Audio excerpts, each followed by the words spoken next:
Présentation du projet Grand Saint-Pierre au Pirotin ce jeudi 13 octobre.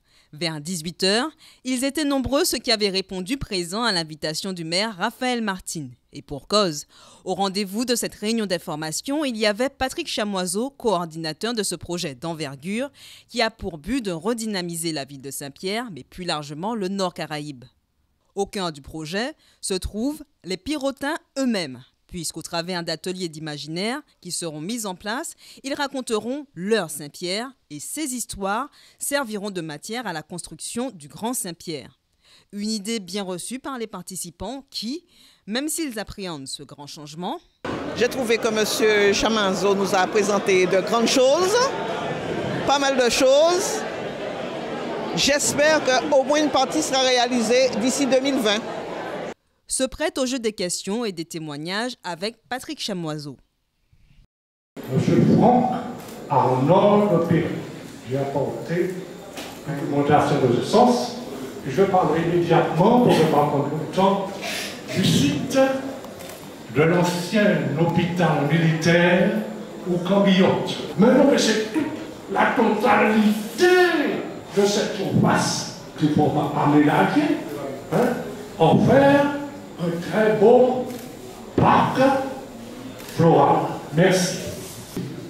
Ce qui m'intéresse et qui m'interpelle surtout, c'est la dimension poétique de ce projet. Libérer nos imaginaires, libérer notre créativité, retrouver nos identités et en tout cas affirmer une forme de liberté. École primaire, collège et lycée, il y a un millier de jeunes. Et ce millier de jeunes a de la créativité, a de l'imaginaire, est prêt, chaque fois que nous les avons sollicités, est prêt à répondre. Et je crois que la ville de Saint-Pierre, le Grand Saint-Pierre, ne peut se construire sans. Voilà.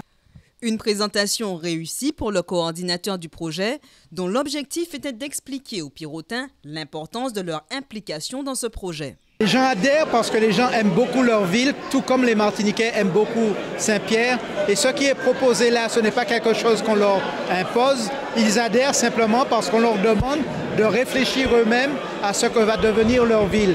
Et cette proposition de démarche participative, c'est quelque chose qui mobilise, je crois, toutes les consciences, toutes les initiatives et toutes les ferveurs. Un vent de renouveau souffle alors sur Saint-Pierre et ceci va passer par des actions sur court, moyen et long terme, comme l'explique Raphaël Martine, le maire de la ville.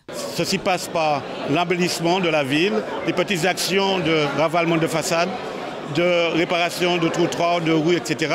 pour créer une attractivité, comme l'a dit Patrick Chamoiseau, une sorte de métamorphose du regard. Le projet Grand Saint-Pierre va de pair avec le projet L'Embellie-Toisilé, une volonté de Serge Letchimy et son équipe de pallier le vide culturel et économique qui touche le nord et le sud de la Martinique.